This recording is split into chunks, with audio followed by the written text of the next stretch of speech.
Mheshimiwa Tundu Lissu aachiliwe ndani ya siku 30. Usisahau kusubscribe, like na kucomment. Hiyo moja, azimio namba 1 la Jumuiya ya Madola ilisema kwamba ndani ya siku 30 kutatua suala la kuzuiliwa kwa Tundu Lissu kupitia njia ya kisiasa na kisheria pamoja na kuachia wanaoshikiliwa kwa kutumia haki zao za msingi kwa amani. Ninachoweza kusema nini hapa? Kwanza nakubaliana moja kwa moja, ni kweli kabisa mchakato wa kisheria ukamilike haraka sana ndani ya hizo siku 30 zilizotolewa na Jumuiya ya Madola ili Mheshimiwa Tundu Antipas Lissu aachiliwe huru baada ya kuonewa na kuteswa kwa muda mrefu bila sababu za msingi. Ni dhahiri kuwa alikamatwa na kufunguliwa kesi za uongo ya uhaini ili kumdhibiti asiweze kugombea nafasi ya rais wa Jamhuri ya Muungano wa Tanzania katika uchaguzi mkuu wa mwaka 2025. Hata hivyo, DPP amekuwa akizua mabishano yasiyo na msingi wa kisheria ikiwemo kuweka POs katika mashauri mbalimbali. Mfano, katika kesi ya uhaini ya Tundu Lissu,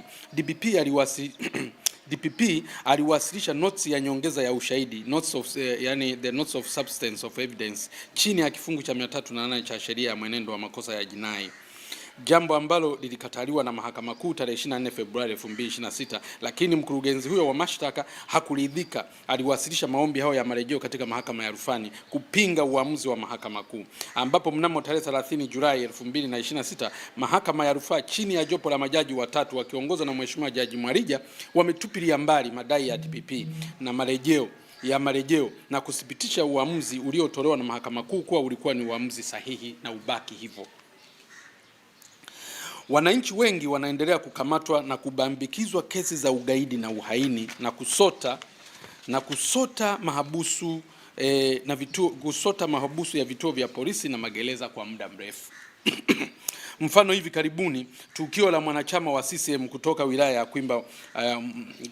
ya Kwimba Mwanza, ndugu David Levy Nestori Nkindikwa maarufu kijana mzalendo aliyepinga uteuzi wa Samia Hassan kugombea urais ndani ya Chama cha Mapinduzi kwa msajili wa vyama vya siasa. Alitekwa na alikaa kwenye gari zaidi ya siku 3 bila maji wala chakula, na baadaye alitelekezwa katika vituo vya polisi vya Oyster Bay, Dar es Salaam na Kibaha mkoa wa Pwani kwa zaidi ya siku 45.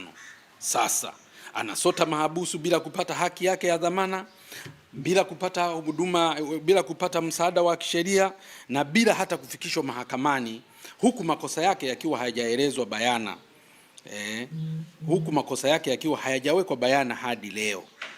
Hata taarifa zake ziliporipotiwa tarehe 25 Juni 2026 kwamba ametekwa na kupotea, bado jeshi la polisi halikuweza kusema chochote, lakini baadaye imekuja kubainika kwamba huyu David Levy Nestori Nkindikwa anashikiliwa na yuko kituo cha polisi cha Oyster Bay na anahamishwa mara anapelekwa Kibaha kwenye kituo cha polisi, na hali ndio iko hivyo. Kwa hiyo mnaweza mkaona mambo ambavyo yanavyoenda na yanavyofanyika kwa ukatili mkubwa na kwa manyanyaso makubwa.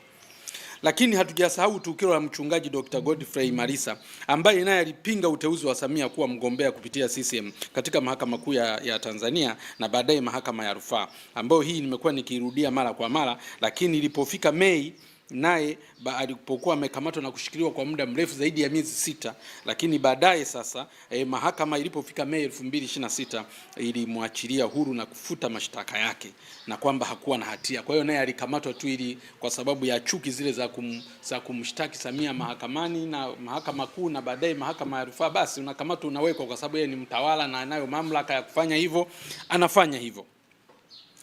Lakini hatujasahau habari za kina Barozi Humphrey Polepole na tutaendelea kuzisema kwa sababu hawajapatikana hadi leo. Mdude Nyangali, Deus Soka, Dionizi Kipanya na wengine wengi hawajulikani walipo hadi sasa.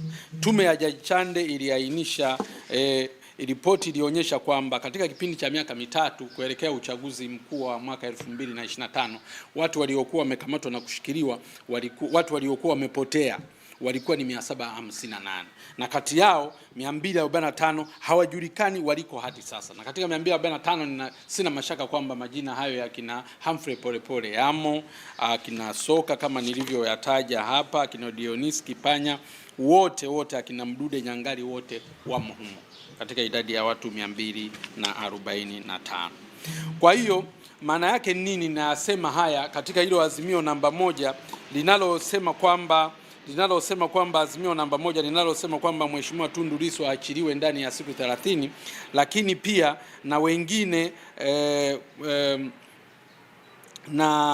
na hata wengine wanaharakati wengine wanaoshikiliwa na wenyewe waweze kuachiliwa huru, kwamba hapa nchini kwetu azimio kama azimio limetoka kutoka kwenye Jumuiya ya Madola ni sahihi kabisa, lakini kuna mashaka makubwa sana kutekelezwa, kwa sababu kama unavyoona kama watu wanazidi kukamatwa mpaka sasa hivi ukiangalia hawa kama hawa akina Nkindigo akina Nkindigo wamekamatwa majuzi hapa kukiwa hata lile azimio la saa nyingine limekwisha kutolewa, na wengine wengi wanaoendelea kukamatwa mpaka sasa. Ili kwa wa kwanza kupata habari zetu, tafadhali usisahau kusubscribe, like na kucomment.